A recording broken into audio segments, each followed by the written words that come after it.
Vamos a dar una charla sobre desarrollo, conceptos y debates sobre el desarrollo, pues desde Brasil. Quiero agradecer antes de comenzar a la dirección de la Universidad Centroamericana, José Simeón Cañas, por la amable invitación. También quiero agradecer a los técnicos tanto de allí de El Salvador como aquí de Brasil, que gracias a ellos pues bueno, se está pudiendo realizar esta conferencia así por internet. Y yo creo que, sin más dilación, pues vamos a comenzar a hablar sobre perspectivas y debates sobre el desarrollo, que es para lo que estoy aquí. Voy a poner el...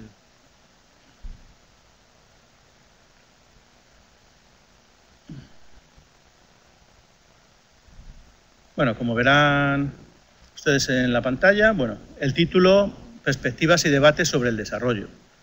Un título, pues bastante genérico, realmente. Así, sobre el principio, pues podrían decir, bueno, pues son unas jornadas sobre el desarrollo, pues bueno, pues está claro que vamos a hablar sobre el desarrollo. Vamos a ver en qué hemos concretado, o qué voy a concretar. Espera, a ver, que esto no ha avanzado. Ahora que vamos, ¿en qué va a concretar un poco el mensaje, o cuál es la idea que tenemos o que tengo en este momento para esta presentación?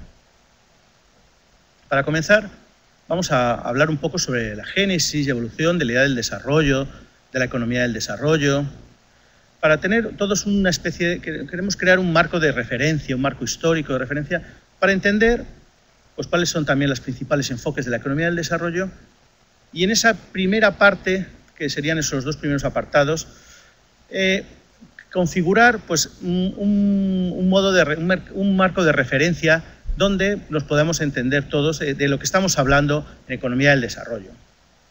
Claro, luego, la presentación, como verán, empieza ya las provocaciones.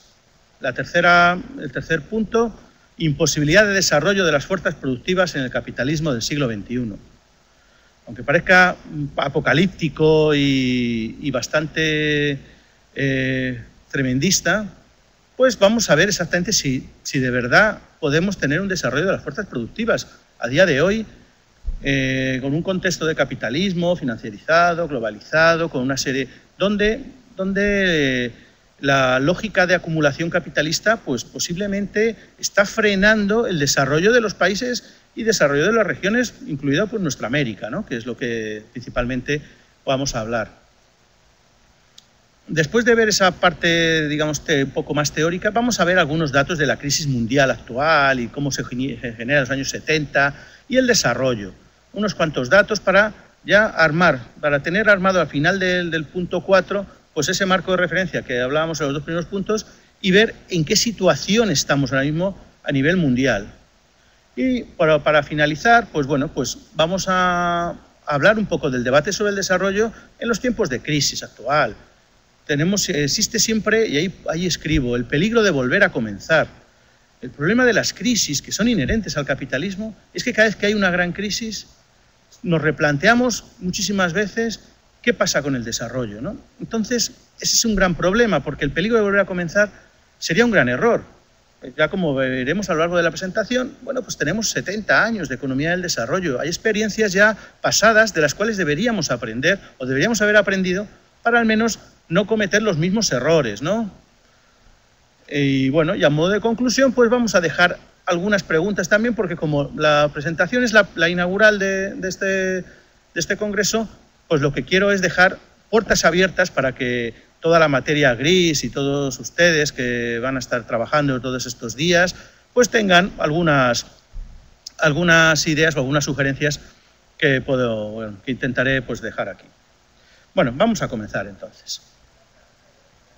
Lo primero, bueno, pues como ven, pues subdesarrollo, atraso, situación de un país o región que no alcanza determinados niveles económicos, sociales, culturales.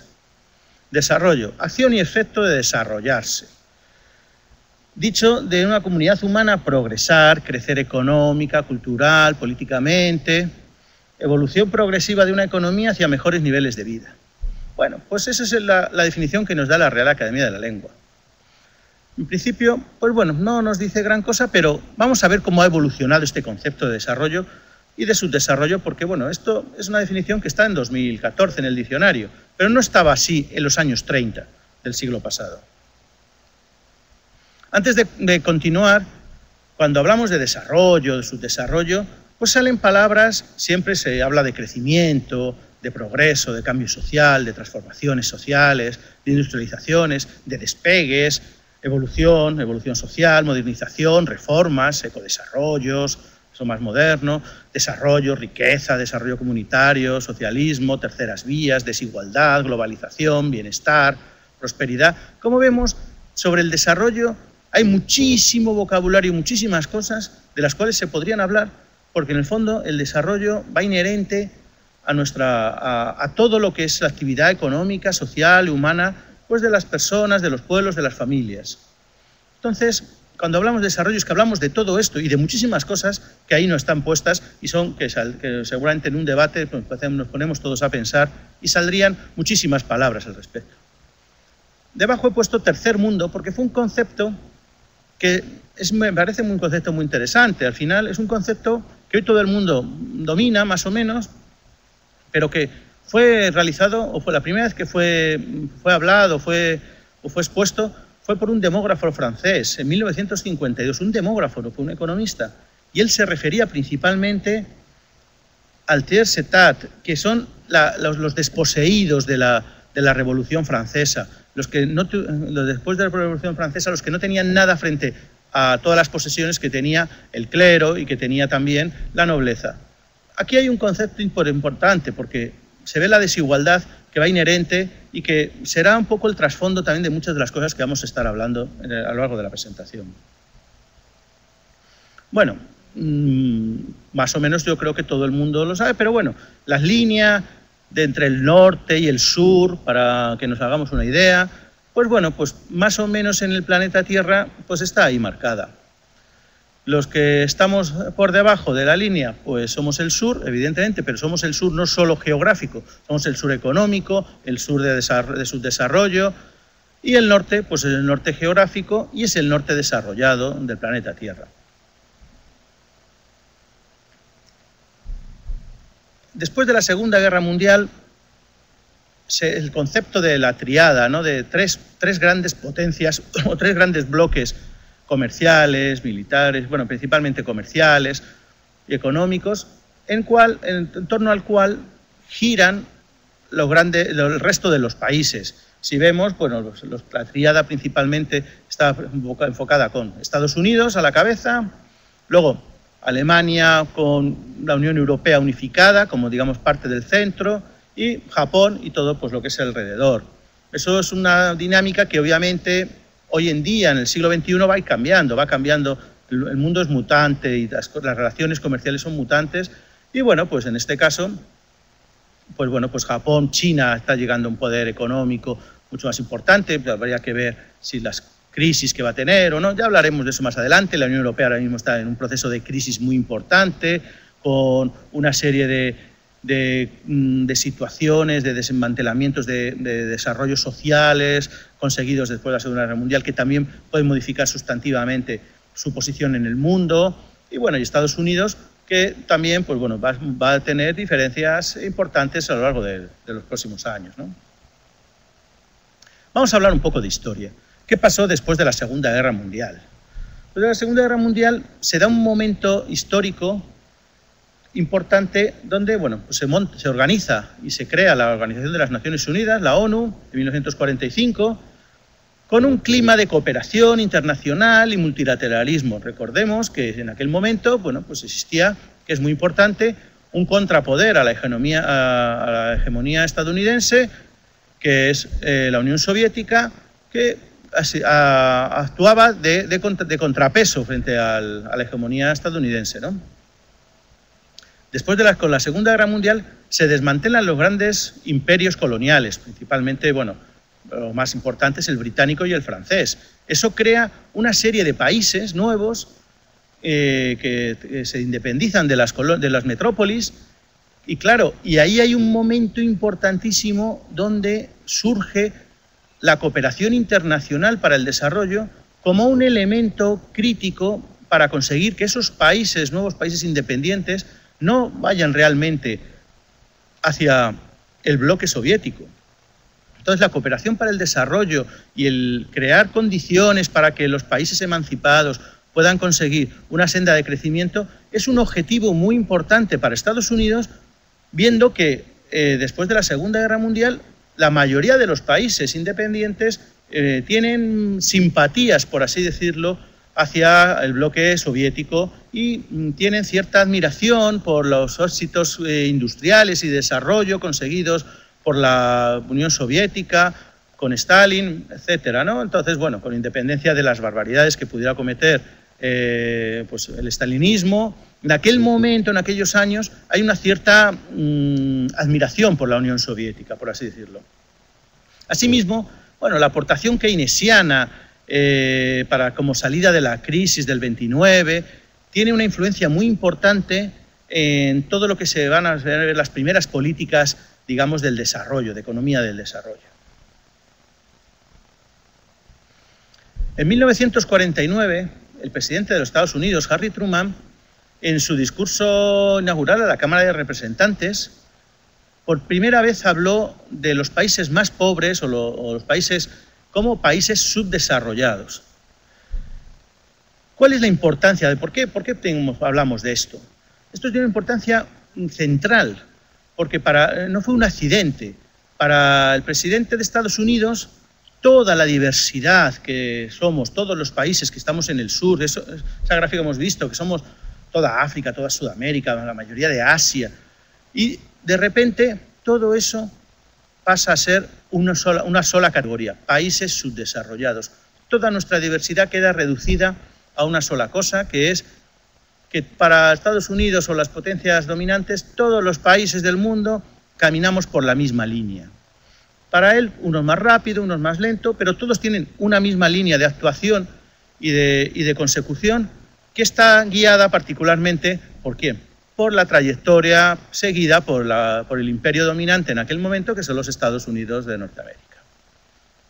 Entonces, esa visión no es un accidente, es un modo de crear un lineamiento claro de cuál tienen que ser las políticas, el desarrollo, muchísimas cosas críticas que, como veremos en los siguientes, pues tienen muchísima influencia en los primeros años después de la Segunda Guerra Mundial. Vamos a centrarnos ahora en cuáles son los principales enfoques de la economía del desarrollo.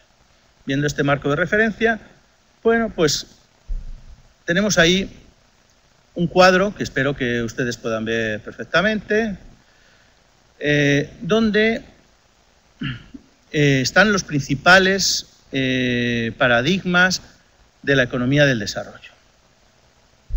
Los que están sombreados, digamos, son los ejes centrales, son los ejes en base a los cuales se conforman después muchísimas otras teorías y muchas escuelas diferentes, pero me voy a centrar en los más importantes, que son, primero, por ser el originario, que sería el paradigma de la modernización, que surge después de la Segunda Guerra Mundial. De ahí vamos a hablar un poco más sobre el estructuralismo de la CEPAL, de la Comisión Económica para América Latina, como un modo de desarrollo económico visto desde una visión desde el sur, desde nuestra América, no visto desde los países desarrollados, principalmente anglosajones. Vamos a hablar un poco también del enfoque de la dependencia, como una corriente heterogénea y variada, con muchísimas aportaciones, pero que tiene un arraigo muy importante en nuestra América también. Vamos a hablar también del enfoque de las necesidades básicas, vamos a ver exactamente dónde surge y por qué y cuál es su connotación. Y también vamos a ver pues, la contrarrevolución neoclásica, que se da a partir principalmente de los años 80, con las crisis de las deudas en la América Latina, donde bueno, pues el decálogo del consenso de Washington mantiene pues eso, esa política de reformas estructurales que, bueno, que por desgracia bueno, pues nosotros en la América Latina somos bien sufridores de ellas, porque bueno, pues nos costó varias décadas perdidas y donde yo creo que actualmente todavía no hemos conseguido salir de esa estructura impuesta por el neoliberalismo en América Latina. Bueno, los primeros esfuerzos interpretativos, ¿no?, que son los pioneros del desarrollo, que es el paradigma de la modernización. Había una serie de teorías, como hemos visto, donde pues, se reflejaban que los países subdesarrollados podía ser pues, porque había un problema de factores demográficos, o por temas de corrupción, o por temas, bueno, pues la actuación de las naciones ricas. Hay una serie en esos momentos, primeros momentos del desarrollo de la economía, de intentar interpretar pues, qué es lo que ocurre con las economías subdesarrolladas.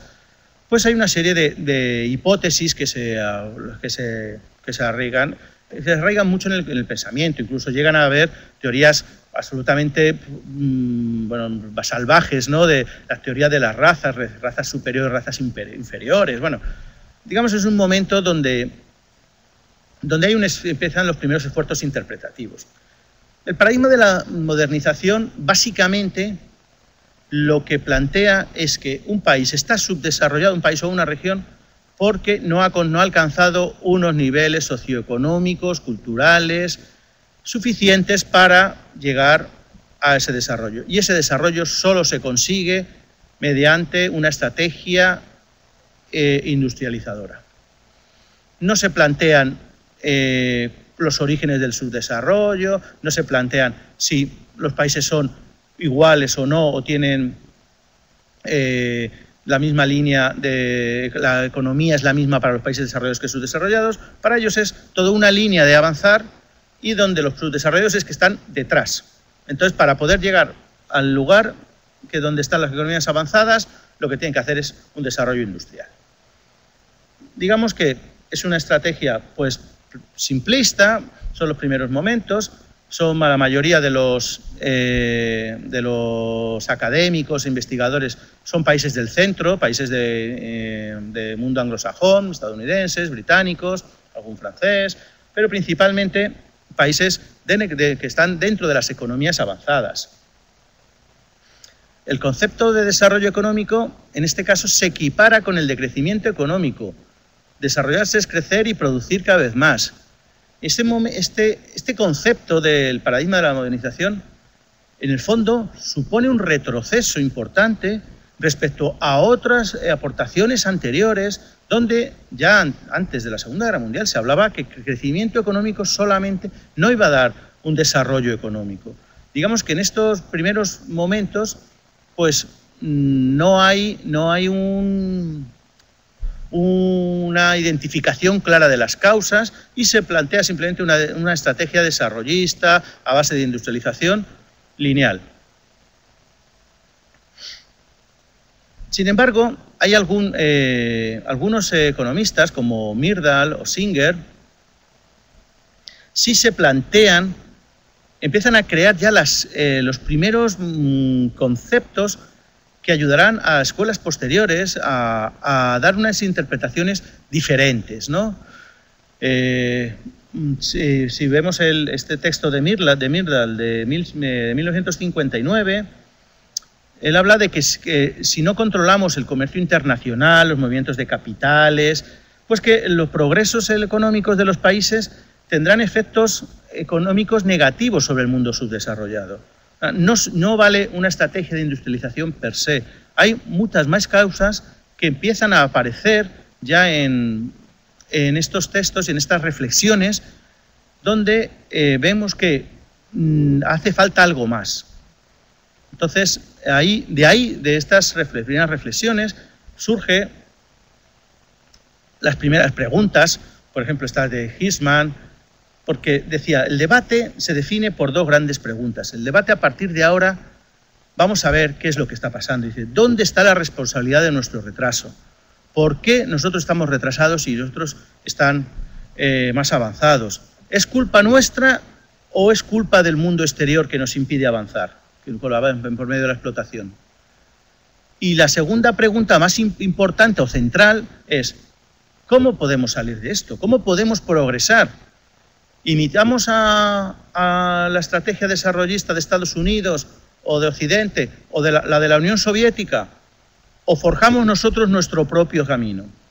Ese es el debate central que empieza a ver, pues eso, a finales de los años 40, primeros de los años 50. Y con todas estas dudas, con estos debates, surge o empieza a surgir la escuela estructuralista de la CEPAL. La escuela estructuralista de la CEPAL, bueno, la Comisión Económica para América Latina, es la escuela de pensamiento fuera de los círculos de los países centrales más importante que ha dado. Es una escuela riquísima, con muchísimas aportaciones. Solamente hablar de todos los investigadores, los principales investigadores y de sus aportaciones, pues llevaría posiblemente pues, muchas sesiones como esta, porque, insisto, la riqueza conceptual y teórica que, bueno, y de aplicación a la práctica que se realizaron en todos estos años, pues fue muy rica y muy interesante. Lo principal el primer eje central de la CEPAL, de los estructuralistas, es negar que que la economía es la misma para todos los países avanzados o los desarrollados y los subdesarrollados, porque en las economías subdesarrolladas se dan una serie de circunstancias que las hacían especiales. Entonces, la singularidad de las economías subdesarrolladas le dan una dimensión económica diferente, donde el subdesarrollo tiene que ver con la estructura y la configuración de la realidad económica y no con los momentos de la evolución en los que estemos, ¿no? De hecho, los aspectos que vamos a pasar a ver ahora se configuran como obstáculos para el desarrollo. ¿Cuáles son estos obstáculos para el desarrollo principalmente? Pues empezamos por la estructura productiva y sectorial. La estructura productiva y sectorial de los países subdesarrollados es más heterogénea y está desarticulada. Claro, eso crea problemas. La desarticulación productiva no crea enlaces para aumentar el desarrollo. La propia fuerza de trabajo, los subempleos, los empleos asociados a los rasgos demográficos, el crecimiento demográfico de los países subdesarrollados es mucho mayor. También tenemos bajos niveles de productividad, que a su vez crean bajos también niveles de salariales. Los niveles salariales son muy bajos en América Latina, bueno, principalmente en los países subdesarrollados, pero en América Latina, por una serie de problemas demográficos, problemas de productividad, etcétera. El propio funcionamiento de los mercados. Los mercados en los países del sur son más anquilosados, tienen estrangulamientos y normalmente la dimensión de los mercados pues son más estrechos y son pues eso, más concentrados. El tamaño y el funcionamiento de los mercados también es una de las causas que frena o que son obstáculos para el desarrollo. La estructura distributiva de la renta, todos conocemos aquí pues eso, que América Latina pues es la región del mundo más desigual y eso pues claro, crea problemas también claros a la hora de mantener un desarrollo equilibrado y sostenido. La inserción en la economía mundial. La inserción en la economía mundial de los países desarrollados es por su propio, bueno, es normalmente subordinada y al ser extravertida, o sea, fabricar para mercados externos y de un modo subordinado donde los países centrales son los que determinan, en cierto modo, las pautas de la inserción de estos países, pues crea que haya un problema claro a la hora de entender la relación, o sea, la consecución de los términos de intercambio, donde los términos de intercambio son casi siempre, van a ser desfavorables para los países subdesarrollados. También los aparatos institucionales, la propia estructura de los estados, tienen menor capacidad regulatoria, son menos dinámicos, dados posiblemente bueno, pues por un proceso independentista posterior. Y luego, por último, los comportamientos de los grupos empresariales también son menos innovadores, son más rentistas. Normalmente los grupos empresariales del norte han tenido un mayor dinamismo y una costumbre más de innovación y menos de rentismo, como tienen los grupos de los países, digamos, menos desarrollados. Como ya he comentado, bueno, pues eso, el estructuralismo de la CEPAL supone una explicación diferente, transformadora, de la estructura productiva de los países subdesarrollados. Entonces, la estrategia que se plantean es una industrialización, pero teniendo en cuenta las modalidades concretas de participación en la economía mundial. Así, en este caso, la dimensión externa es un elemento decisivo para la explicación y comprensión de la dinámica de su desarrollo. Los rasgos de la estructura productiva, que lo acabamos de ver, pues la dimensión interna son obstáculos estructurales para el logro de este desarrollo. Entonces tenemos dimensión interna, que es la estructura productiva, y la dimensión externa, que es la inserción en la economía mundial, que vemos que esos dos grandes bloques son diferentes a las dimensiones que poseen o las economías de los países desarrollados. Por resumir, y muy resumido, la estructura, digo, las cuatro principales aportaciones de la CEPAL, bueno, de los estructuralistas de la CEPAL, pues como lo que hemos comentado, la interpretación de la economía mundial capitalista a partir de un sistema centro-periferia, un análisis de los obstáculos estructurales al desarrollo, los análisis de la evolución de los términos de intercambio y luego, por último, la estrategia de la industrialización por sustitución de importaciones. Estos son los cuatro ejes centrales en los que se basa el desarrollismo o la estrategia desarrollista en América Latina, pues desde los finales de los años 40, primeros de los 50, pues prácticamente hasta la crisis de la deuda de los años 80. Bueno, ya más o menos esta presentación, suficiente formación de capital, el obstáculo de la tierra por avanzar, porque ya más o menos hemos visto el peso del capital extranjero, vale. Las causas internas ya las hemos visto y las causas externas también.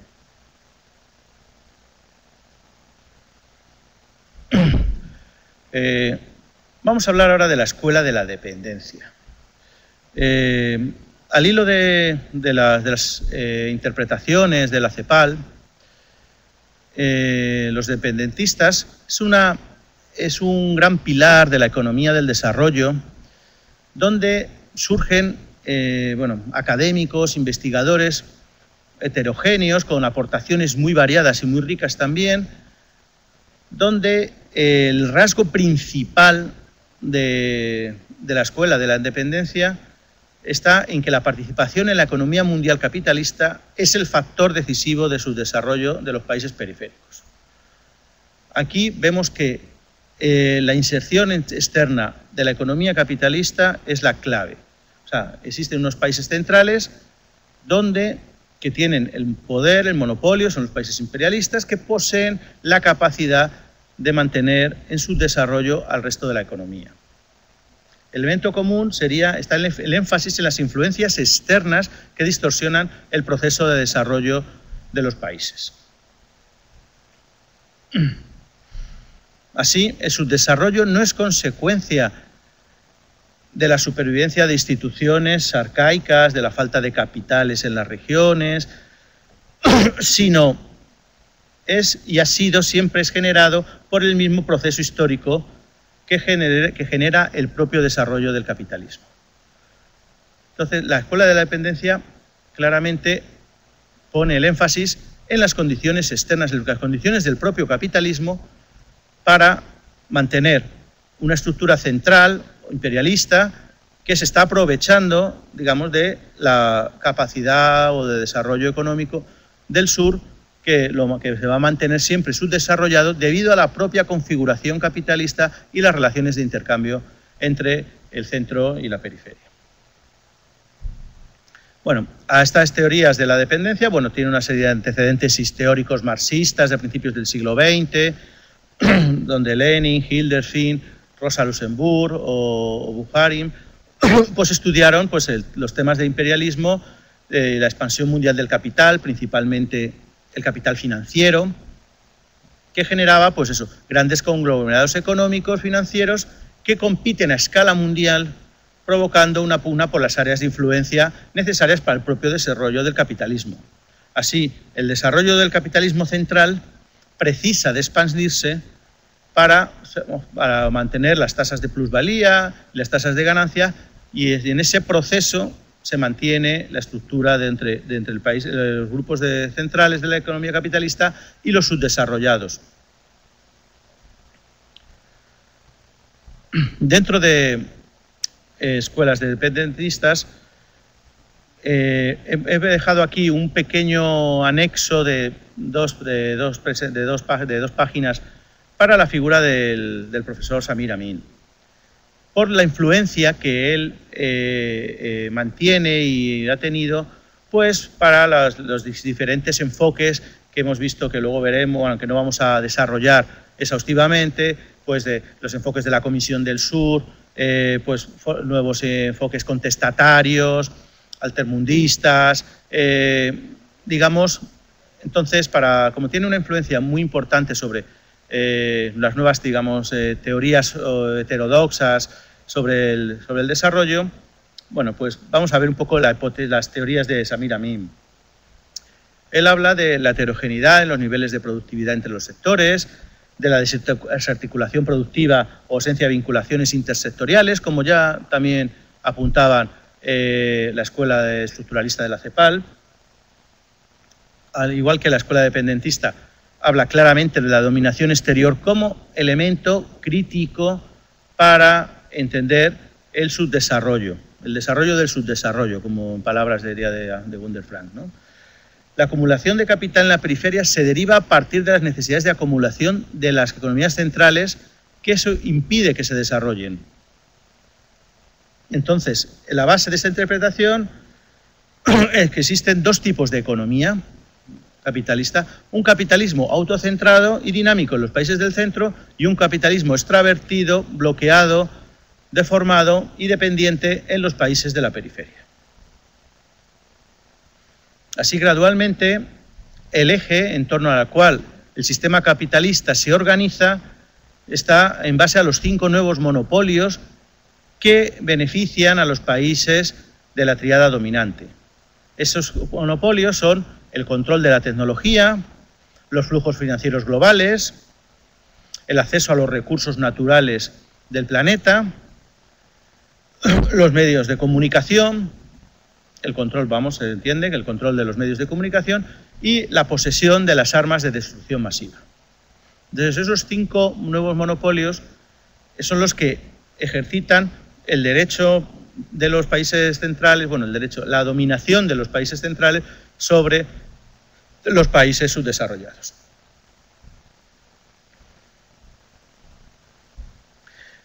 Vamos a ver, esto así no.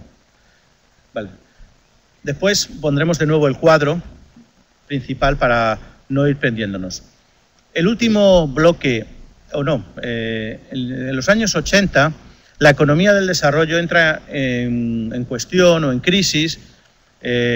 Históricamente, ustedes sabrán, y si no, luego lo veremos más adelante, que pues el modelo de sustitución de importaciones, empieza a entrar en finales de los años 60 en un momento, digamos, de agotamiento, por una serie de causas, pero principalmente lo que hay es una contrarrevolución neoclásica para imponer a los países en este momento altamente endeudados de América Latina principalmente una serie de reformas estructurales, de disciplina fiscal, de reordenación de las prioridades de los gastos públicos, de reformas tributarias, donde se dice o se comenta y se está por escrito que aplicando este tipo de reformas neoliberales, pues los países van a volver a encontrar una senda de crecimiento y de desarrollo económico virtuoso. Es el famoso, está recogido, digamos, toda esta serie de políticas que recoge esta contrarreforma neoliberal, se queda recogida en un artículo de Williamson en el año 89, que es conocido por todo el mundo como el Consenso de Washington, que es un decálogo donde se exigen las las cuestiones de política económica y social que deben cumplir todos los países para poder tener acceso, bueno, pues principalmente a financiación del Fondo Monetario Internacional, del Banco Mundial, para poder hacer frente, pues, en aquel momento, a las obligaciones de deudas en las que se encontraba pues, nuestra América, pues eso, a partir de los años 80.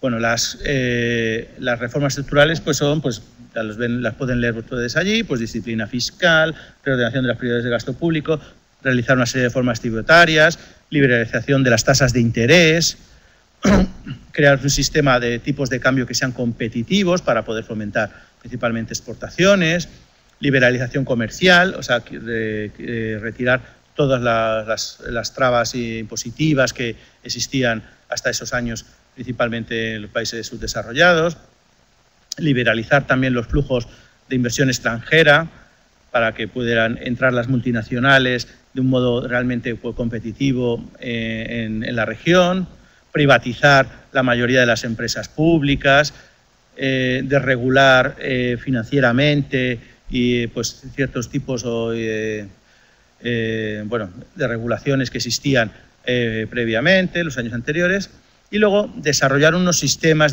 para garantizar los derechos de propiedad, que obviamente pues, el principal beneficiado pues, eran los países del centro, ¿no? Estas eran las premisas que se recogen en el Consenso de Washington, donde todos los que sabemos hemos estudiado un poco de historia económica, pues sabemos que son gran parte de los culpables de las décadas perdidas de América Latina.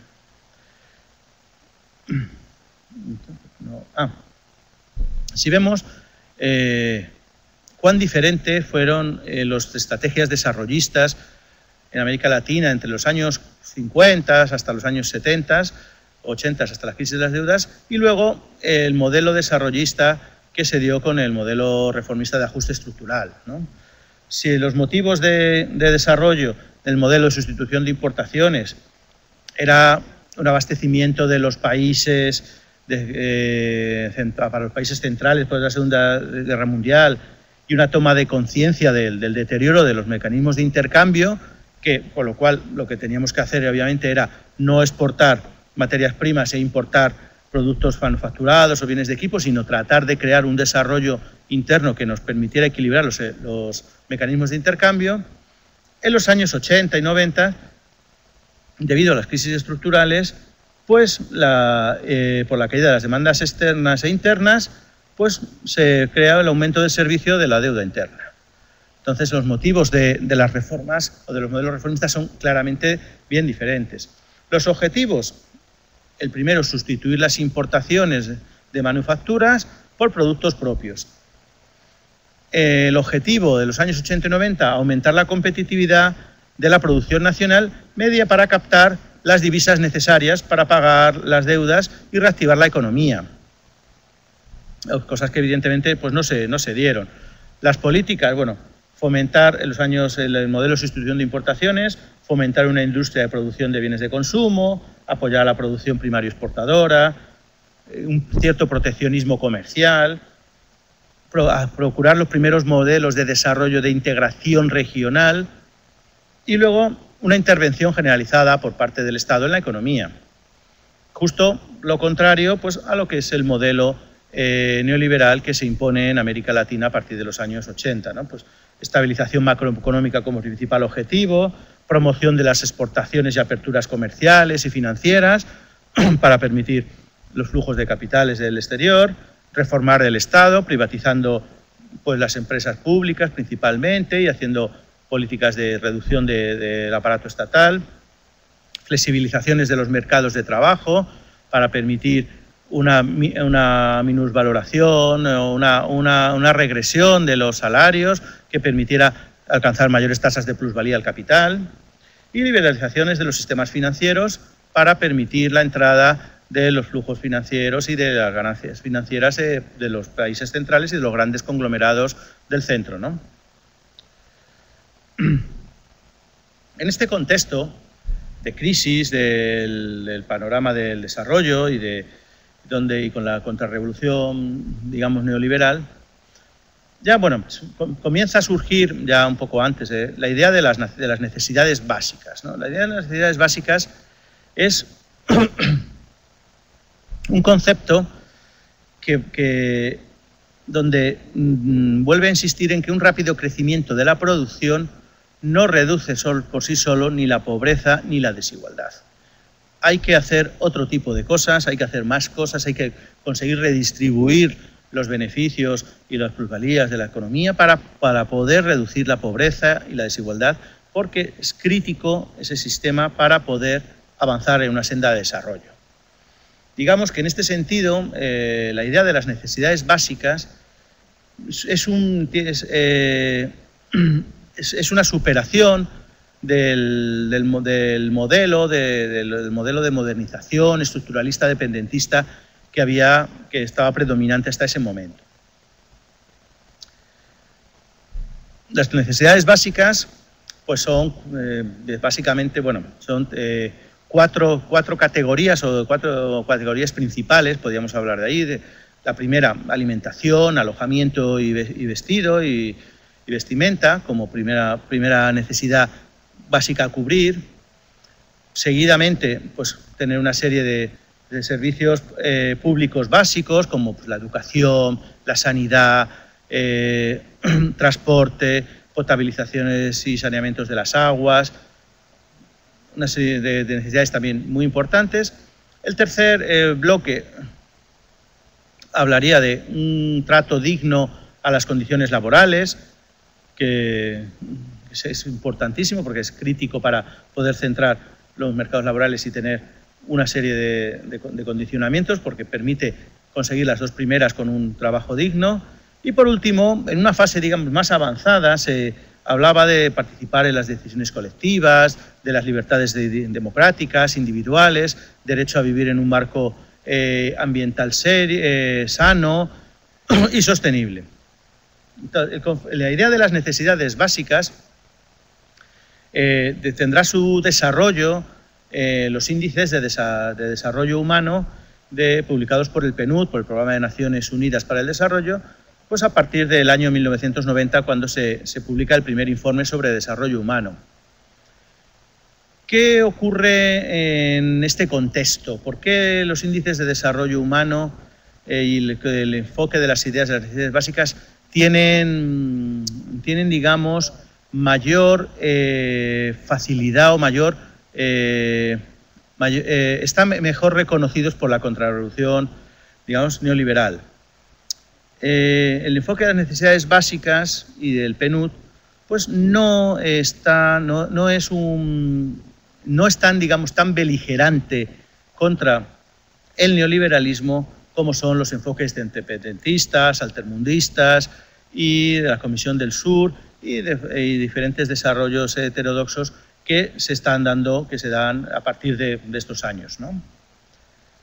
En este caso, bueno, un mapa de las necesidades básicas, bueno, pues que coincide exactamente con el mismo mapa que habíamos puesto entre el subdesarrollado y el norte desarrollado, y los índices de desarrollo humano, donde vemos también pues, claramente que los países más desarrollados pues, se encuentran en el norte y luego pues, en los índices, digamos, en ese sur global tenemos los índices de desarrollo humano menores.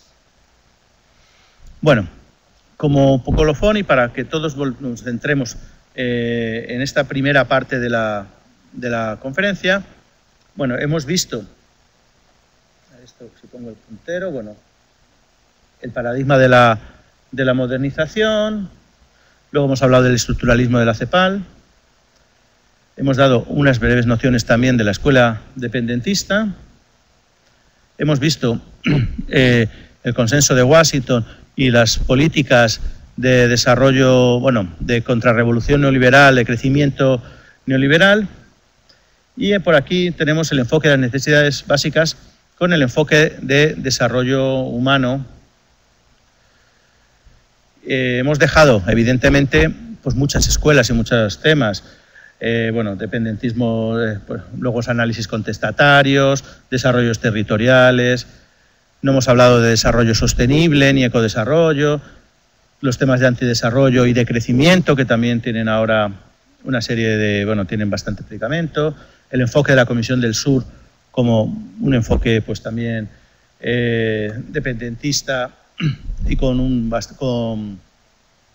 gran digamos, apoyo dentro de las comunidades académicas y principalmente de los movimientos sociales. Bueno,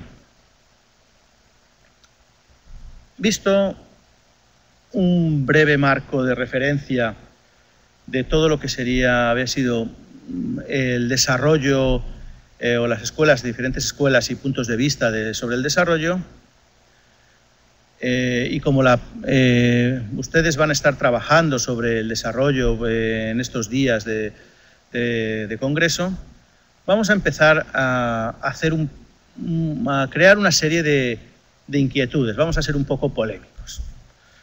Imposibilidad de desarrollo de las fuerzas productivas en el capitalismo del siglo XXI. Claro, parece que es totalmente taxativo, ¿no? Y derrotista. Vamos a ver qué es lo que quiero decir con esta imposibilidad de desarrollo de las fuerzas productivas en el día de hoy, dentro de un marco capitalista como el actual. Primero vamos a hacer un análisis teórico, una breve referencia teórica a la categoría fuerzas productivas. La categoría fuerzas productivas es central en el análisis histórico del devenir de las sociedades. Su utilización efectiva influye sobre las condiciones de vida de la población. Por eso es central. De ahí que lo que ocurra con las fuerzas productivas va a modificar claramente las políticas a seguir y viceversa. Las políticas se están utilizando para modificar las fuerzas productivas y para la utilización o no, o el desarrollo de las fuerzas productivas. Por centrarlo en una idea más general, para que todos seamos capaces de tener un desarrollo efectivo, lo principal que deberíamos poder conseguir es desarrollar nuestras fuerzas productivas. Luego ya veremos cómo distribuimos, podemos hacer muchas cosas, pero lo principal sería, debe tener que ser, siempre desarrollar nuestras fuerzas productivas. Así, en esta cita de Xavier Arrizabalo, bueno, pues cuando hablamos de desarrollo económico, desarrollo social, siempre estamos hablando de desarrollo de fuerzas productivas. Entonces, este día es central para poder entender todo lo que vamos a ver a partir de ahora. Porque, claro, aquí tenemos una constatación que vamos a ver empíricamente, donde crecimiento económico, en términos de aumento de producción, resulta que no es sinónimo, sino todo lo contrario, de desarrollo de las fuerzas productivas. Las fuerzas productivas, a partir de la crisis de los años 70, están en clara regresión. Sin embargo, ha habido en estos últimos 40 o 45 años casi un gran aumento del crecimiento económico. Entonces, el desarrollo de las fuerzas productivas es el que está claramente siendo atacado. Las fuerzas productivas, capitalismo, impide el desarrollo de las fuerzas productivas debido a su propia dinámica de acumulación y de plusvalías. Entonces, se da la gran paradoja de que según vamos teniendo mayor crecimiento económico, los avances tecnológicos, en los años 70, claro, no existían ordenadores, no existían computadoras, era prácticamente imposible plantear que pudiéramos tener una conferencia o así una conferencia por internet, bueno, prácticamente era imposible. El caso es que todo este aumento de las posibilidades materiales que se están dando en la sociedad, avances científicos, técnicos, médicos, resulta que no están suponiendo mejoras en las condiciones de vida de los trabajadores.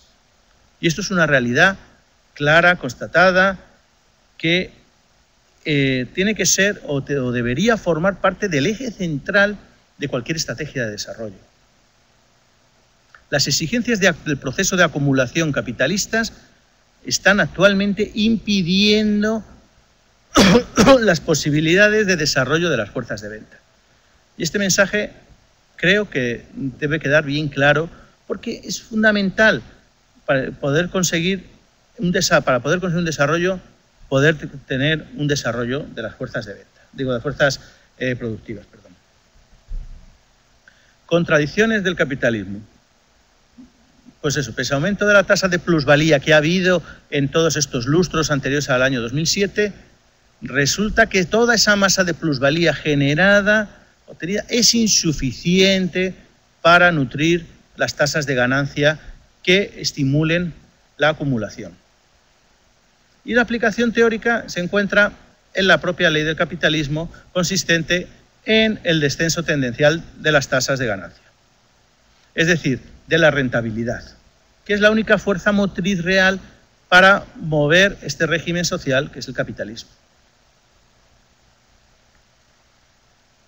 En estos años, ¿qué ha ocurrido? El capital financiero oligopólico se ha impuesto o se está imponiendo en la economía mundial. El resultado, cada vez hay una tensión mayor de las fuerzas productivas. Las necesidades crecientes de destrucción para la prosecución de la acumulación capitalista, pues eso, necesidades de guerras, sobreexplotación de los recursos naturales, pero especialmente hay una desvalorización de la fuerza de trabajo constante. La proporción de los salarios respecto al PIB mundial está en descenso continuado desde la década de 1960. ¿Y quién está cubriendo esa parte? Los capitales. Entonces, la capacidad de los trabajadores para poder apropiarse de una mayor parte de la plusvalía está siendo claramente derrotada. Y eso es un problema fundamental para iniciar cualquier estrategia de desarrollo. La cita de Gill, bueno, el capitalismo, empujado por el motivo de la ganancia, deteriora en lugar de mejorar las condiciones de vida y trabajo de las masas. Ataca conquistas sociales y derechos democráticos. Asimismo, provoca la destrucción del medio ambiente y crea permanentes determinados ciclos ecológicos. Bueno, hemos visto teóricamente cómo el capitalismo impide el desarrollo de las fuerzas productivas. Vamos a ver ahora una serie de gráficas, vamos a hablar un poco de crisis mundial y desarrollo, para ver si esto se constata realmente se da en la realidad. Para comenzar, bueno, desde los años 70, desde la crisis larga del capitalismo que se inicia a finales de los 60, aunque normalmente hablamos de la crisis de los 70 porque es cuando se da una serie de fenómenos, de estallidos de la crisis que hacen que se vea, digamos, que estén a la vista. No obstante, la crisis realmente capitalista empiezan a darse los síntomas a partir de los años 60. Pues desde ese momento, el proceso que se está siguiendo en las economías principalmente subdesarrolladas, pero ahora mismo también lo estamos viendo en Europa, en los países centrales, es un proceso de ajuste fondomonetarista, crisis, ajuste, crisis, ajuste, crisis, ajuste, sin solución de continuidad. La crisis de los 70 en ese momento, representa el agotamiento del periodo excepcional posterior a la Segunda Guerra Mundial. ¿Qué ocurre?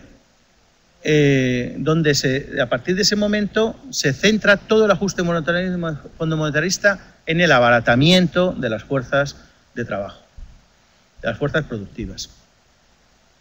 La crisis actual se presenta como fenómenos de mercado, con burbujas financieras, inmobiliarias, etcétera. Pero realmente la raíz profunda de la crisis actual está en el carácter intrínseco del capitalismo, que es la dificultad creciente de valorización del capital. Entonces, esa es la clave. El capital, para valorizarse, precisa de una serie de cosas y la única solución que está encontrando y donde está atacando claramente es abaratar las fuerzas de trabajo, abaratar y destrucción de las fuerzas productivas. Si vemos en este gráfico, posiblemente se va a ver un poco más claro, ¿no? Los ejes de la política de ajuste, vamos a ver, aquí está los ejes de la política de ajuste, que pasan por la privatización. ¿Por qué? Para reducir ámbito de producción y acumulación públicas. Es en beneficio del sector privado. La privatización lo que consigue es ampliar las oportunidades de valorización del capital privado. ¿En detrimento de quién? En detrimento de los trabajadores y del capital público. La desregulación, ¿cuáles son los objetivos que tienen? Destrucción de las fuerzas productivas, porque se eliminan los capitales menos rentables y amplían de nuevo los espacios de acumulación para los capitales privados. Y por último, todas las ideas de apertura, básicamente, ¿qué hacen? Abaratamiento también de los costes de la fuerza de trabajo, y lo importante es allanar los caminos para pasar de D, que es el dinero previamente, a D'. Conseguir ampliación, en definitiva, de nuevo, de los capitales privados. Y el objetivo final, elevar las tasas de ganancia, que, insisto, a pesar de todo este proceso de destrucción de fuerzas productivas, de privatizaciones, de aperturas y todas las plusvalías obtenidas por el sistema capitalista hasta el año 2007, han sido y son insuficientes para mantener las tasas de rentabilidad, lo cual pues, nos deja con un clima pues, un poco negativo o poco esperanzador, ¿no? Si mantenemos el sistema capitalista para conseguir unos desarrollos virtuosos. Bueno, aquí la misma gráfica prácticamente vista por la visión de Michael Hudson, donde lo más representativo es que al final siempre vamos a la caída de los salarios, que es para poder mantener las tasas de plusvalías. La caída de los salarios se está convirtiendo en el gran motor para mantener ciertas tasas de plusvalía. Y eso, claro, evidentemente va en contra de cualquier proceso desarrollista que tenga como objetivo pues, un desarrollo virtuoso de los trabajadores y sus familias. Bueno, esto ya hemos hablado un poco. Bueno, la crisis mundial. Bueno, también hemos hablado un poco, una crisis de rentabilidad, un agotamiento del anterior patrón de acumulación, hay una desaceleración, menor ritmo de ajuste, de esto más o menos hemos hablado, el papel del Estado también, que para la valorización. Gobierno de los mercados. Se habla mucho del gobierno de los mercados ahora. Son métodos dominantes de capital. El objetivo siempre, eliminar obstáculos a la valorización del capital, a la obtención de plusvalías, de conseguir llegar a D'. La deuda, y vamos a hablar ahora de la deuda un poco, es el mecanismo o la palanca de conformación para mantener las plusvalías de los capitales privados. Y se habla pues, de austeridad, de flexibilidad. Si vemos alguna gráfica, vemos la desaceleración creciente del crecimiento económico y vemos cómo se da una hipertrofia financiera desde los años 70, principalmente a partir de las liberaciones de los años 90. Pero, sin embargo, la tasa del Producto Bruto Mundial, como se ve, pues tiene una línea que es descendiente, no consigue ni siquiera mantener la línea del 4%. Las tasas de ganancia, como se ve en los años 70, hay una caída de las tasas de ganancia que posteriormente hasta los años 2008 han ido recuperando. No obstante, estas tasas de ganancia se consiguen como a costa de nuevo de la destrucción de fuerzas productivas. Si vemos las inversiones en el mundo a partir del año 80, vemos cómo las economías en desarrollo y las economías emergentes son las que realmente están tirando de la inversión respecto al PIB, al Producto Interior Bruto. Entonces, digamos, es una contradicción mundial, ¿no?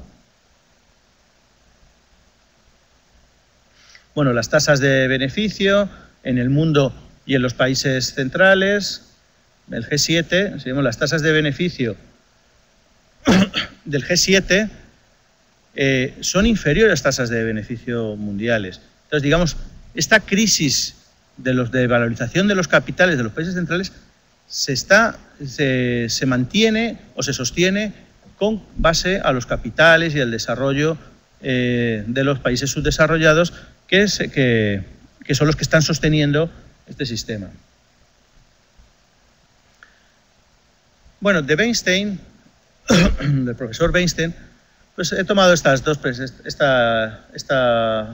transparencia y la siguiente, donde vemos el momento histórico en el que estamos, ¿no? Pues tenemos una crisis importante en Estados Unidos, con estancamiento y recesión, por mucho que hoy se hable, no, que estamos saliendo de la recesión. Luego hay una caída importante de Japón. China tiene un proceso de burbuja inmobiliaria y financiera muy importante y que va unido a una desaceleración de sus tasas de crecimiento. Y bueno, pues podemos estar en un momento de tormenta perfecta, como se dice en Estados Unidos, para llegar a un momento de crisis global. Dices, bueno, pero aquí no ha aparecido América Latina, aquí nosotros no tenemos ningún problema, aquí nosotros estamos bien. Bueno, vamos a ver si estamos tan bien. Bueno, crisis de deuda de la Unión Europea, que bueno, no he mencionado. Bueno, parece que dices, bueno, pues esto es una cosa de los países centrales, pues bueno, allá con ellos. Pero si miramos un poco más, vemos que la crisis tiene muchos componentes. Hay una crisis tecnológica, hay una crisis económica que está influyendo, hay una crisis cultural, crisis militar, política, energética, ecológica y alimentaria. Esto parece que puede empezar a perjudicarnos a nosotros un poco más. Porque claro, ¿cómo va a salir Estados Unidos o cuál va a ser lo que va a pretender hacer Estados Unidos y los países centrales para salir de la crisis? Pues como decía el profesor David Harvey, las crisis en el capitalismo no se suelen arreglar. Casi siempre lo que hacen es mudar geográficamente. Ahí es donde nosotros podemos tener un problema importante, que retomaré un poco más adelante. Vamos a ver también, bueno, pues actualmente hay un problema claro de repartición de la riqueza en el mundo. Como se puede ver, bueno, pues el tercer mundo, suponiendo casi el 80% de la población, realmente supone el 23% del PIB. Justo lo contrario, pues los países ricos, que son el 15% de la población, que tienen el 72% o acumulan el 72% de la riqueza. Si vemos cómo este ratio de riqueza del 1% más rico de la población, en este caso de la población de Estados Unidos, ¿cuántas veces tiene más riqueza el 1% más rico respecto a la media de riqueza nacional? Pues vemos que en el año 1962 suponía que eran 125 veces. La media de la riqueza nacional de Estados Unidos, imaginemos, fueran $10.000 del año 62, el 1% más rico tenía 125 veces $10.000. En este proceso de desarrollo neoliberal, actualmente el 1% más rico tiene 288 veces más riqueza que la media del país. Estos datos se pueden extrapolar prácticamente a todos los países. El aumento significativo de las desigualdades a partir de los años 70 está siendo una dinámica que es mundial. Y bueno, América Latina, que ya era un país, era una región históricamente con grandes desigualdades, pues sigue manteniendo unas enormes desigualdades que, insistimos, suponen un freno importantísimo para el desarrollo. Hace un momento yo hablaba de cómo van a solucionar las crisis Estados Unidos, Europa, cómo van a intentar salir de la crisis. No lo sé.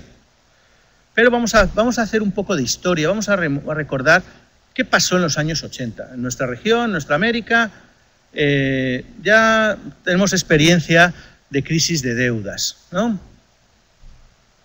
Si lo vemos, dos causas principales. De nuevo, aquí podríamos hablar muchísimas horas sobre las causas de la crisis, etcétera, por hacer un marco breve y centrado. Bueno, hubo una caída de las cotizaciones de las materias primas, con caída de ingresos de la explotación, caídas de ingresos de exportación, y se dio una serie de dificultades de reembolso de las deudas contraídas durante los años 70. Se hicieron esfuerzos reales para aumentar las exportaciones, pero nos encontramos en los años 80 o 70 con que se dio una bajada de demanda en los suplementarios en los países del norte. Los países del norte, en los años 70, tuvieron su propia crisis y pues no había demanda. Y en esto pues llega Reagan y Margaret Thatcher, y las tasas de interés, cuando los países de nuestra América estaban bien endeudados, pasan las tasas de 4, 5%, 16, 18, 20%. Uf, qué cosas, ¿no? La historia. ¿Y en qué situación nos encontramos? ¿Y qué planteó en aquellos años el Banco Mundial, ¿no? ¿Qué teníamos que hacer para salir nosotros de la crisis? Dice, pues bueno, pues nos habíamos endeudado por préstamos, con esto modernizábamos la industria y la agricultura, con un objetivo claro de exportación. Resulta que no hay demanda suplementaria en el norte, y según el Banco Mundial, pues lo que iba a ocurrir era que, bueno, que los ingresos de la exportación llegarían en alza y reembolsaríamos la deuda con esas divisas o con esos ingresos que habíamos tenido gracias a nuestras exportaciones. ¿Qué ocurrió realmente? Subió las tasas de interés, como ya hemos hablado, caídas de las cotizaciones de las materias primas, y entramos en la famosa crisis de deuda y en las décadas perdidas en América Latina. ¿En qué situación estamos hoy en día en la región? ¿Cuáles son nuestros niveles de endeudamiento? ¿Cuántos capitales extranjeros, inversión extranjera, tenemos que pueden huir ante aumentos de tasas de interés? Estados Unidos está planteándose ahora mismo subir sus tasas de interés de referencia, lo cual conllevaría posiblemente a un reordenamiento claro de los capitales internacionales, donde nuestra región podríamos encontrarnos con un modelo parecido o similar al que tuvimos en los años 80. Subidas de tasas de interés, la región bastante fuertemente endeudada, principalmente endeudada privadamente, ¿sabes? Las deudas privadas, que podrían degenerar en una crisis de deuda nuevamente. Ahí hay que tener, yo creo que los gobiernos de América Latina deberían estar bien vigilantes respecto a esta posibilidad real de ser los importadores de la deuda o de la crisis actual mundial, o uno de los, porque insisto, los países centrales van a intentar salir de su crisis, y normalmente casi siempre va vía exportación de la crisis. No ser las crisis, tal como está el modelo capitalista organizado, es imposible salir de la crisis practicando más de lo mismo. Bueno, si recordamos un poco más por los años 80, bueno, pues aquí hay una comparativa muy interesante, ¿no? El Plan Marshall para Europa supuso 100.000 millones de dólares, y sin embargo las transferencias netas por las deudas de América Latina hacia el centro fueron 775.000 millones, fueron 7,5 planes Marshall lo que nosotros pagamos al norte para ayudar a su desarrollo. La deuda es el mecanismo de dominación y el instrumento de nueva colonización. Y ese es uno de los principales ejes donde más cuidado debe tener ahora mismo América Latina. Bueno, por mi acento, ustedes sabrán, soy español, aunque esté ahora mismo colaborando aquí en la Universidad Federal de Espíritu Santo en Brasil. Y en España el problema de la deuda es el que nos está llevando a una regresión social brutal. Están las fuerzas productivas totalmente una destrucción imparable, más de 6 millones de desempleados, privatización de la sanidad, de la educación, de las empresas públicas rentables del Estado. Vamos, lo mismo que a ustedes les aconteció en los años 80 y 90 nos está ocurriendo a Europa, a los países que otrora parecía que éramos centrales, como España, como Italia, como Grecia, como Portugal. Entonces, este proceso que está viviendo ahora Europa, o la Europa, digamos, periférica, de destrucción de fuerzas productivas y de destrucción o de apropiación por parte de los grandes capitales del capital social acumulado público, podría darse también en la región, en nuestra América. Un gráfico simple de el año 2009, lo que suponía para el gobierno brasileño, para el Estado brasileño, el servicio de la deuda. Más del 35% del presupuesto, de la recaudación del presupuesto brasileño, es para hacer servicio de la deuda. Entonces, claro, eso es una situación importante. Si imaginamos subidas importantes de tasas de interés, podemos encontrarnos con la misma problemática que tuvimos hace 30 años. ¿Y por qué podemos encontrarnos con la misma problemática hace 30 años? Bueno, como decía Mark Twain, la historia no se repite, pero rima mucho. Si vemos cómo ha evolucionado el capitalismo, dices, bueno, teníamos una larga depresión a finales del siglo XIX. Bueno, se da una crisis del capitalismo competitivo. Bueno, se da una respuesta, un capitalismo monopolista o monopólico. Llega la Gran Depresión de los años 30, de 1929. Bueno, crisis del capitalismo monopólico o monopolista, bueno, pues respuesta, pues se da un giro y se da una serie de políticas de corte keynesiano que, bueno, unido a una destrucción importantísima de capitales, de fuerzas productivas y de personas y de vidas humanas, que es la Segunda Guerra Mundial, se inicia una senda de crecimiento. Claro, la gran estanflación de los años 70, digamos, entra en crisis el modelo keynesiano y se plantea una salida que consiste en el neoliberalismo global. Tenemos ahora actualmente una gran crisis, la gran recesión del siglo XXI, donde entra en crisis el neoliberalismo global. ¿Y cuál es la respuesta que está dando el capitalismo? Más neoliberalismo global. Si hacemos más de lo mismo, casi siempre va a ocurrir más de lo mismo.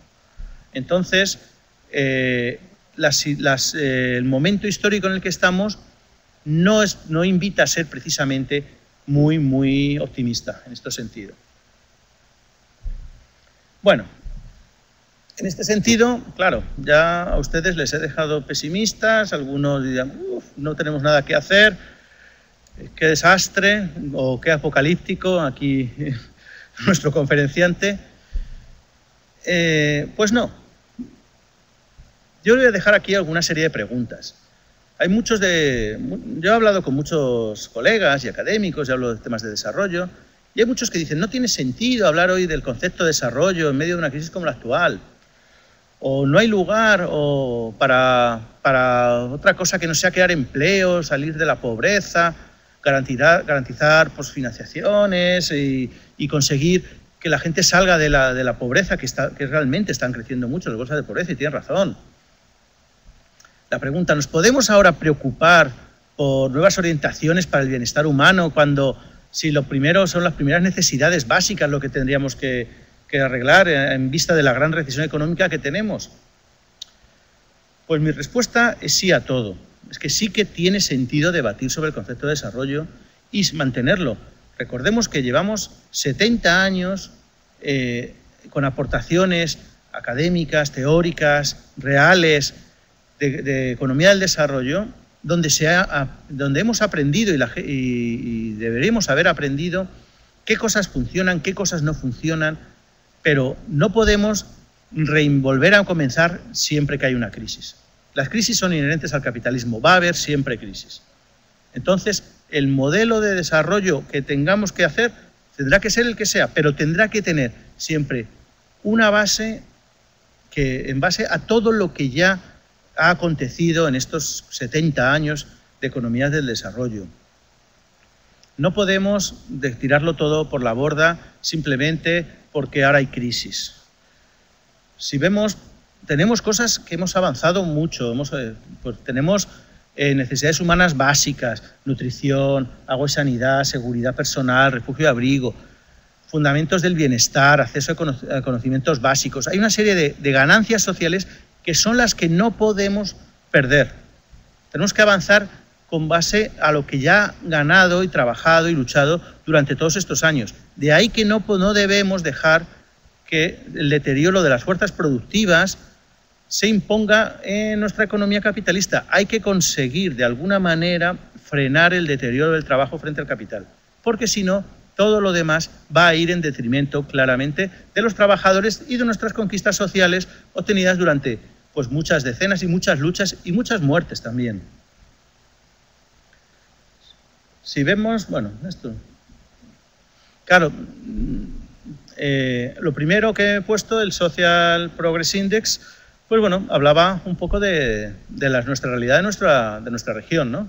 Pero si vamos a ver un organigrama de cuál sería un poco el objetivo, ¿no? Yo cuando hablo aquí en América Latina con muchos de vosotros, todos me dicen, no, es que nosotros queremos llegar a un estado del bienestar pues, parecido al que tenemos o que teníamos en Europa hasta esta globalización financiera o esta contrarrevolución neoclásica que nos está realmente destrozando las condiciones de vida.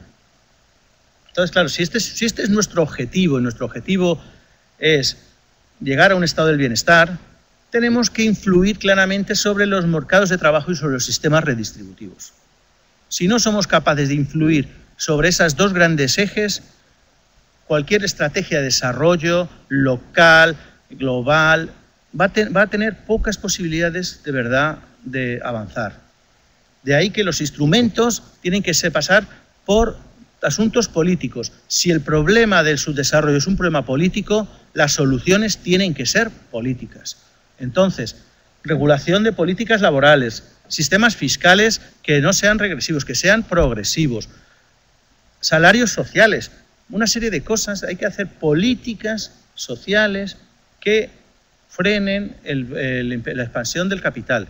Y posiblemente estas políticas son difíciles de hacer uno solo, un país pequeño como El Salvador. Si impone una serie de políticas al capital, pues no tiene la capacidad, posiblemente.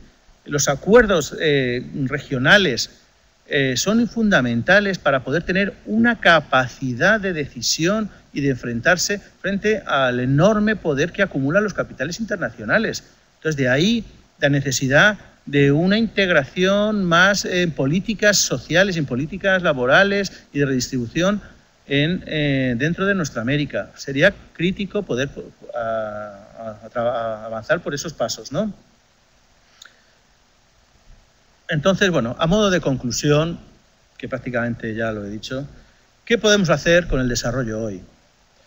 Bueno, evidentemente, bueno, pues then a miracle occurs, entonces va a ocurrir un milagro. Bueno, vamos a intentar, como ustedes van a estar aquí unos días trabajando, yo creo que esto no vamos a necesitar que ocurra un milagro. Pero sí es cierto que hay que ser conscientes que no va a ser fácil intentar un desarrollo diferente dentro del sistema capitalista. Si realmente lo que pretendemos es otra forma de vida, la construcción de una economía solidaria, de cooperación, que tenga unos determinados derechos humanos con la naturaleza y que permita un reparto del trabajo y de la riqueza con unos determinados valores y conductas éticas, tenemos que hacer cosas diferentes. Va a ser muy difícil conseguir eso, pero tiene que seguir siendo nuestro objetivo, ¿no? Bueno, básicamente se trata de construir otra sociedad, una buena sociedad que haga posible la oportunidad de un buen vivir como para todos. Al final, el mejoramiento social solo va a poder llegar mediante políticas públicas y enfrentando, evidentemente, a los intentos de avance del capital para obtener mayores plusvalías. El deterioro de las fuerzas productivas es claramente nuestro campo de batalla, porque es en donde podemos influir y donde políticamente los Estados-nación y los países de nuestra América podemos luchar para mantener pues eso, nuestras tasas de crecimiento y que desemboquen en un desarrollo virtuoso para todos nosotros. En este sentido, para finalizar, pues bueno, no existe un mundo desarrollado y un mundo subdesarrollado, sino que solo existe un mundo mal desarrollado. Muchísimas gracias. ¿Sí? ¿Cortamos?